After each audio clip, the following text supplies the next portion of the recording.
के ऊपर बहुत सारे विद्वानों ने काम किया है। मगर काम को हम प्रसारित नहीं कर पा रहे हैं, पूरा नीचे तक नहीं ला पा रहे हैं।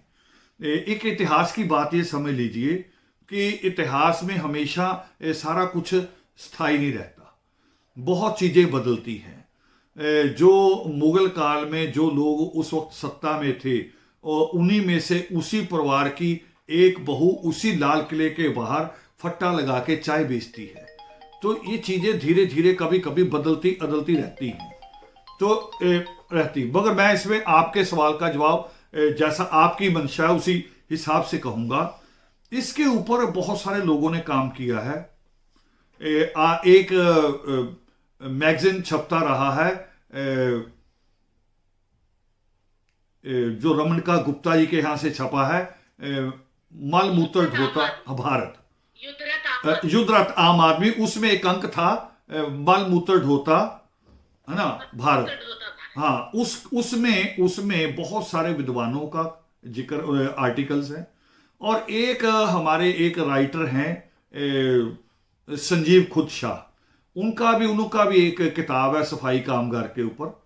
तो उन्होंने भी इसका जिक्र किया और हमने हमारी अपना अध्ययन भी है कि ये जो जब आर्या अनार्या लड़ाई हुई है और वो एक बार में नहीं हुई है, वो लगातार बहुत लंबा संघर्ष चला है। आर्यों के भारत में आने के बाद आए थे लेबर बन के, भिखारी बन के, मगर धीरे धीरे जैसे होता है कि लोग जहां उनकी गिनती बढ़नी शुरू होती है तो फिर सत्ता में भी हिस्सेदारी वो चाहनी शुरू कर देते हैं। आज भी बहुत सारे ऐसे देश हैं, लंका की मिसाल भी है, कनाडा की मिसाल भी है, और भी मिसाल हैं कि जो लोग बाहर से जाते हैं वो सत्ता में हिस्सेदारी चाहते हैं। तो संघर्ष हुए जो बड़े, जिसमें राजा शंखचूड़ का संघर्ष है, हिरण्यकश्यप का संघर्ष है, और ऐसे ही एक संघर्ष है महात्मा रावण का। महात्मा रावण ने एक दल बनाया था जो सामाजिक कामों के लिए था उनका, जिसका जिक्र बाकी इतिहासकार भी करते हैं, राक्षस दल। और इसका हवाला नागपुर यूनिवर्सिटी के वाइस चांसलर रहे हैं डॉक्टर मधुसूदन चांसरकर, वो भी करते हैं।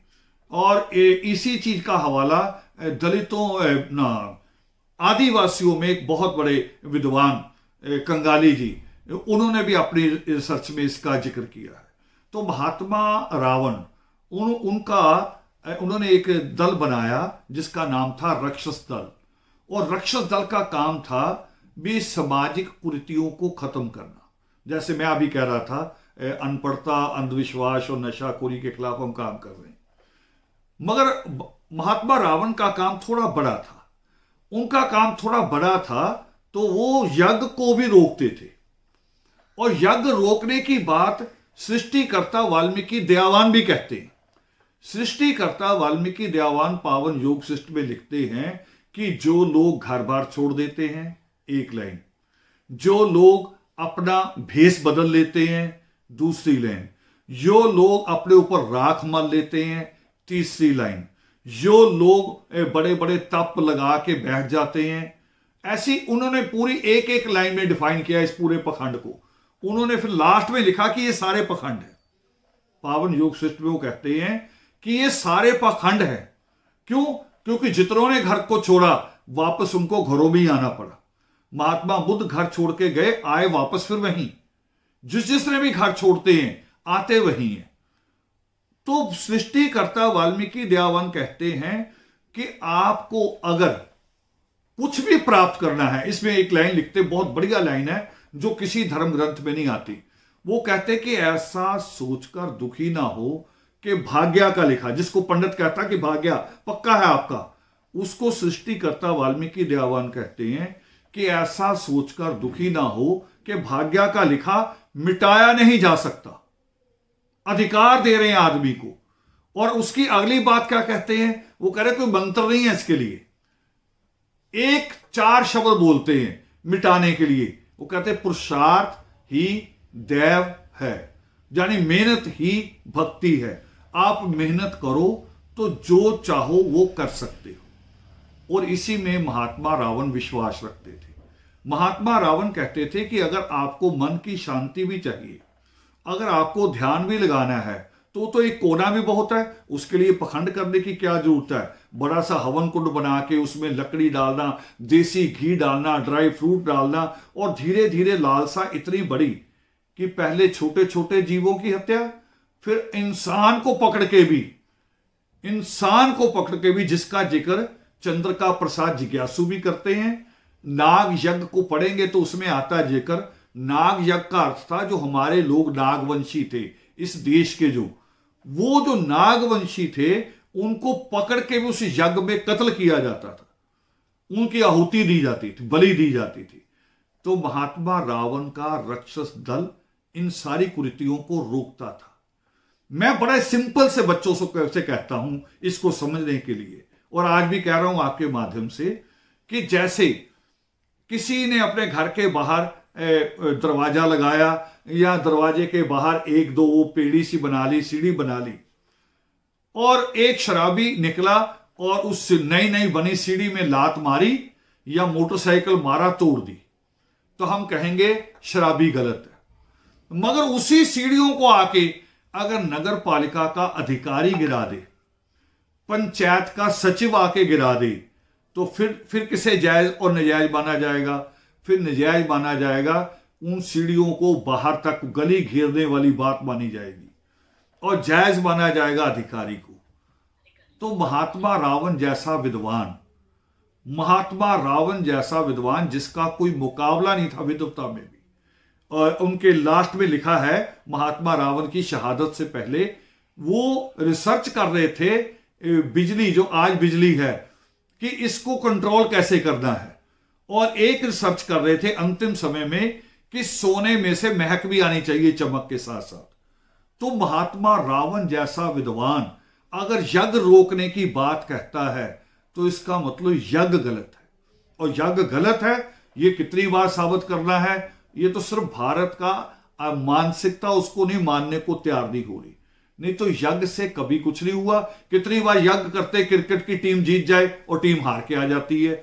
अभी इन्होंने यज्ञ किए कि ट्रंप जीत जाए, ट्रंप बेचारा हारा ही नहीं बल्कि बुरी तरह हार गया। तो वो जो राक्षस दल के लोग थे, महात्मा रावण ने तो उनका नाम रखा था राक्षस दल, मगर उनका नाम पड़ गया दूसरा, क्योंकि वो यज्ञ भंग करते थे तो वहां से उनको एक नया नाम मिला। जब वो आते थे तो लोग दूर से उनको कहने लगे भंगी आ गए, ये शब्द वहां से आता है। और मैं अकेले नहीं, इसको सारे इतिहासकार कहते हैं, इसके हवाले वाल्मीकि रामायण में मिलते हैं। भंगी आ गए, भंगी आ गए, भंगी आ गए शब्द ये होता था। जैसे आज किसान बैठा है मगर उसको कहा क्या जा रहा है? अलगाववादी, उग्रवादी, पगड़ियों को देख के। क्यों? क्योंकि वो सरकार से सहमत नहीं है। तो ये हमेशा रहा है, हम सहमत नहीं थे तो हमें भी बहुत उलझुल नाम दिए गए। उनमें से फिर जो लोग पकड़े गए, जो आर्यों के द्वारा पकड़े गए, उनसे फिर मैला उठवाया गया ये कह के कि तुम हमारा सबसे पवित्र काम भंग करने आए थे, हमारा यज्ञ भंग करने आए थे, हम तुमसे सबसे बुरा काम कराएंगे, हम तुमसे मैला उठवाएंगे। और इसको आज के इतिहासकार, खास तौर से संघ परिवार से जुड़े हुए लोग, इसको मुसलमानों के ऊपर थोपने की कोशिश करते हैं, जबकि इनको ये नहीं पता कि भारत जो है उसमें 85% इस्लाम जो है वो है जो कन्वर्ट हुआ है, जो भारत के लोग ही मुसलमान बने हैं। और उसमें मैं जो एक बात चुन के कहता हूं लोगों को कि हिंदू हमारी परछाई से डरता था, हिंदू हमारी परछाई से भी कहता था कि गंगा स्नान करना पड़ेगा, मगर जब इस्लाम आया तो उन्होंने कहा कि एक बर्तन में बैठ के खाएंगे, आप भी इसी में खाओगे और मैं भी इसी में खाऊंगा। जो कभी सोचा ही नहीं था, जिनको जूठन पे रखा जाता था, उनको कहा जाए कि मेरे बर्तन में मेरे साथ बैठ के खाओ, तो वो तो इस्लाम ग्रहण कर ही लेगा। मगर आज थोपा जा रहा और एक नया शब्द चलाया जा रहा कि ये क्षत्रिय थे।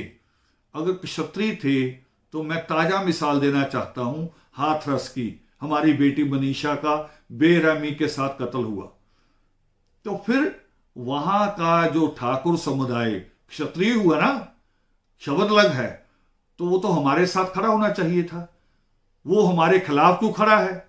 हर जगह खड़ा है, आरक्षण के खिलाफ भी खड़ा है, जहां हमारा आदमी किसी बड़ी सीट पे जाता है वहां भी खड़ा है। आपकी यूनिवर्सिटी में हुआ शायद पिछले साल, आपकी यूनिवर्सिटी के हिंदी विभाग में जब एचओडी का नाम आया, शायद मुझे, अगर मैं ठीक हूं गलत शब्द ना बोल दूं, शिवराज सिंह जी का नाम था शायद, जब उनका नाम आया कि वो एचओडी बनेंगे तो वहां के स्टाफ ने बगावत कर दी। यानी कई ऐसे अरंगे अड़ाए गए कि शिवराज जी उसके एचओडी ना बन सके। तो ये एक भ्रांति है। और एक भ्रांति के साथ में क्लियर कर दूं कि दो शब्द हैं अलग अलग हमारे लिए, एक शूद्र है, एक अछूत है, दो शब्द। हम शूद्रों में नहीं आते। जो वाल्मीकि समुदाय है पूरा, उसकी जो 76 कास्टें हैं, ये शूद्रों में नहीं आ रही। बाबा साहब अंबेडकर की किताब को ध्यान से पढ़ो, उनकी जो किताब है अछूत कौन और कैसे, वो भी पढ़ो। बाबा साहब अंबेडकर की किताब जात पात का बीजनाश भी पढ़ो, और लोगों को भी पढ़ो जो और ऑथर हैं, उनको भी पढ़ने की जरूरत है हमें। उनको पढ़ेंगे तो हम पाएंगे कि हम अनटचेबल में आते हैं, अछूत में आ रहे हैं हम, हमारे ऊपर अछूतों में।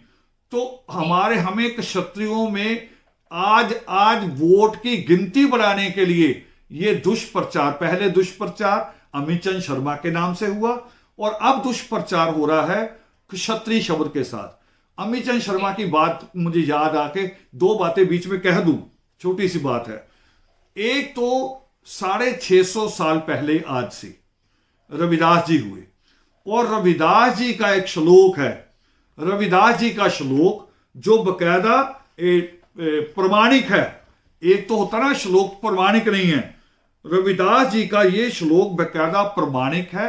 उनका ये श्लोक गुरु ग्रंथ साहब के पेज नंबर 1124 में रखा हुआ है, पेज नंबर 1124 में, जिसमें वो उन्होंने वाल्मीकि शब्द और जाति से जोड़ के रविदास जी कह रहे हैं। दूसरा श्लोक कबीर साहब का है, वो भी 650 साल पहले का, जब कबीर साहब के ऊपर सवाल किया गया कि तुम जुलाहे हो और तुम कैसे धर्म की बात कर सकते हो, संत हो सकते हो, तब जो कबीर साहब ने जवाब दिया कि जाति से नहीं, आदमी अपने कर्म से होता है। तो उसमें भी वाल्मीकि नाम, वो नाम आ रहा सुपाच्य सुदर्शन के नाम से, उपनाम है, जैसे आदि कवि नाम है और ऐसे उपनाम है सुपाच्य सुदर्शन भी। तो वहां से एक लिंक जुड़ा हुआ चला आ रहा है। तो वहां जो लोग पकड़े गए वहां से भंगी शब्द बना और उनसे मैला उठवाया गया, मगर उनमें से जो लोग नहीं बने, बहुत बड़ी संख्या में आदिवासियों में, आपका एक सवाल था मूल निवासी, आदिवासियों में जिनसे जी ग्रीसियों ने रामायण इकट्ठी की, जी ग्रीसियों ने किसी पंडित से रामायण नहीं ली भारत में आके, वो बनारस से नहीं ली, उन्होंने इलाहाबाद से नहीं ली, गोरखपुर से नहीं ली, कहीं से नहीं ली। वो आदिवासियों के बीच में गए जिन्होंने रामायण को मुंह जुबानी याद किया हुआ था, उन्होंने वहां से श्लोक लिए, मीडिएटर साथ में रखा, उससे पूछा ये क्या बोल रहे हैं, फिर उसको पूरा लिखा। और साथ बता दूं कि उस रामायण को ब्राह्मणों ने यहां छपने नहीं दिया था, और वो रामायण फिर बाद में जी ग्रीसियों ने फ्रांस से जाके छपवाई थी। जो प्रिंटिंग में पहली रामायण है, प्रिंटिंग में आज वाले कागजों में, वो जी ग्रीसियों की कलेक्ट की हुई है।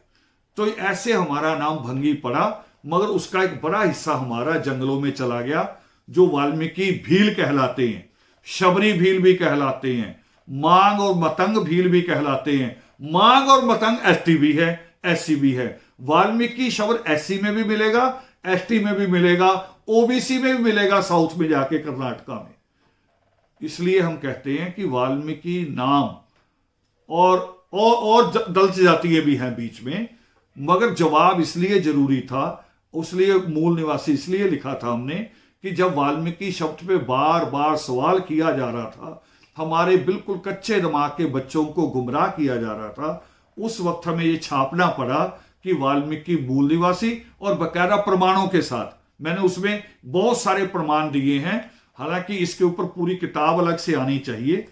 आने वाले दिनों में मेरा भी एक काम चल रहा पावन योग शिष्ट पे, तो पावन योग शिष्ट के बाद हम इस विषय पे बड़ी किताब, ये तो आपने पंफलेट देखा है, पूरी किताब पूरे प्रमाणों के साथ, और अंग्रेजों की रिसर्च में भी है, और जो मुगल काल में जो बड़े उस वक्त ऑथर हुए हैं, दारा शिको, ऐसे लोगों की रिसर्च में भी वाल्मीकि शब्द उस वक्त भी आता है और हमारे साथ जोड़ के आता है। एक सवाल लगातार मेरे पास आ रहा है, हालांकि ये भी बड़ी विडंबना है कि हमारे सिस्टम में पता नहीं क्या कर दिया गया है कि ऑनलाइन, मेरे सिस्टम में तो दिखा रहा है ऑडियंस को